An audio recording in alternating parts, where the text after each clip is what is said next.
like I said before, everybody's got to eat, and food's a part of everybody's daily life. But since Nook and I live in Nook's kitchen, where she sells hundreds upon hundreds of Thai dishes every year in Saudi Arabia, food's definitely on the mind very often. But when we got in the car and out of Amarillo, Texas, on our way through New Mexico to Show Low, Arizona that day, after saying goodbye to the cows,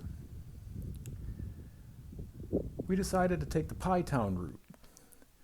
On the road there, on the advice of one of our friend's parents, whose cabin we were staying at in Show Low, Arizona.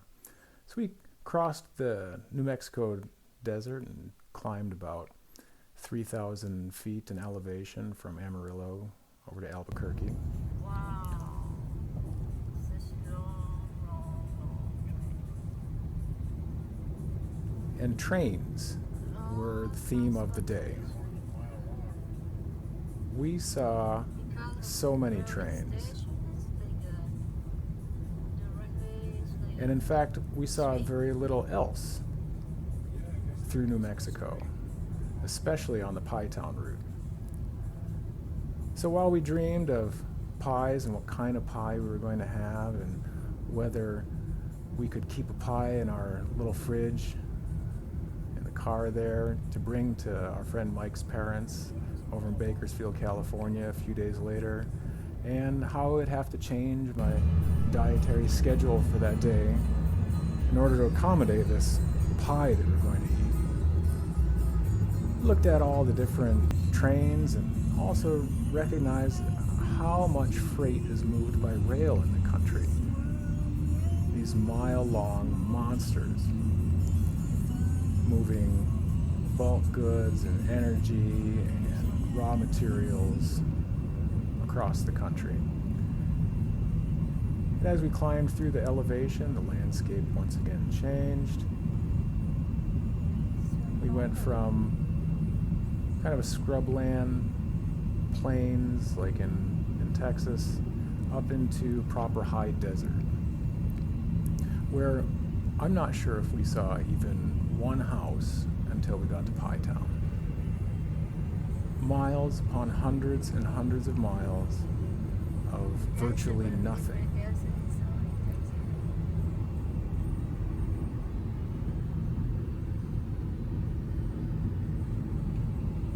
Sure enough, there were fences along the way suggesting, well, somebody owned the land.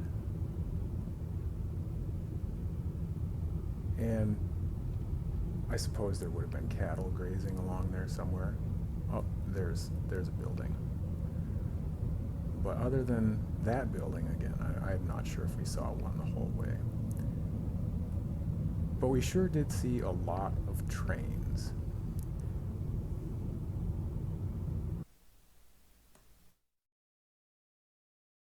And of course, the very large array of satellites where they're trying to communicate with aliens or something. Once we got up into Albuquerque, well, the scenery really changed, except for the trains, of course.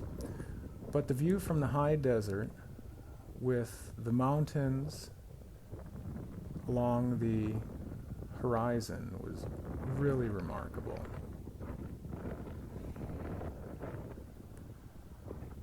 And something that we could only see by road. If we fly across the country, people don't really get to see the way the landscape changes and how there's new type of soil and new type of bushes and trees just across a high plateau or on the other side of a mountain range, or as we go across a pass, then new geography and geology emerges. To the extent that it was even clear how states were originally demarcated by geographical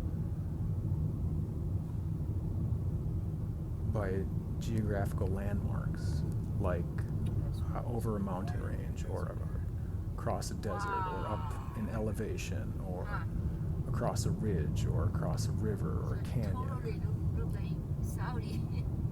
That's flat. I think there's this yellow grass on the plain too.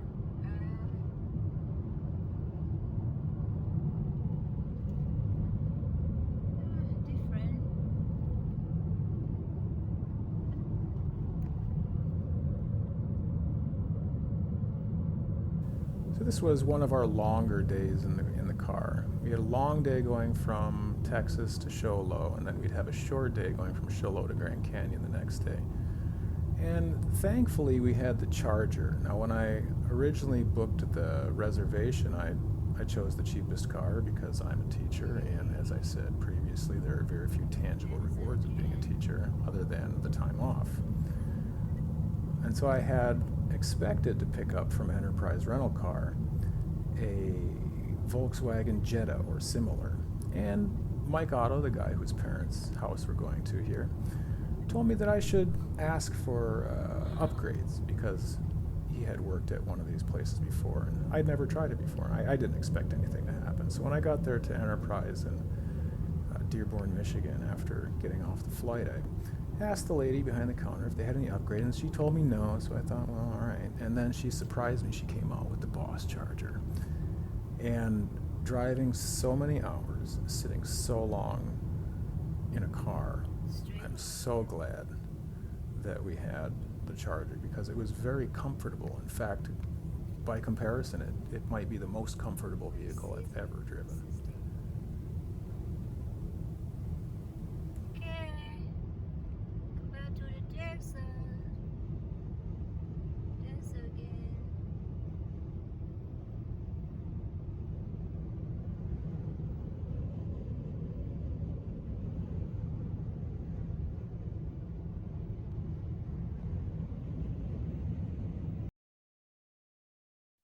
Vast stretches of nothing until Pie Town, where we expected to buy a pie. But when we got there, it was like a ghost town. Sure enough, they at some point sold pies, and we got a chance to take some photos. But after all those hours of dreaming of pies of many different kinds and having our hopes set to buy pies in Pie Town, well, we were let down quite a little bit when we found everything shut. It was a hamlet of a village. But anyway, back in the car, pop on some podcasts, some music, and heading out to Show Low, Arizona. Again, as the landscape and especially the types of trees changes.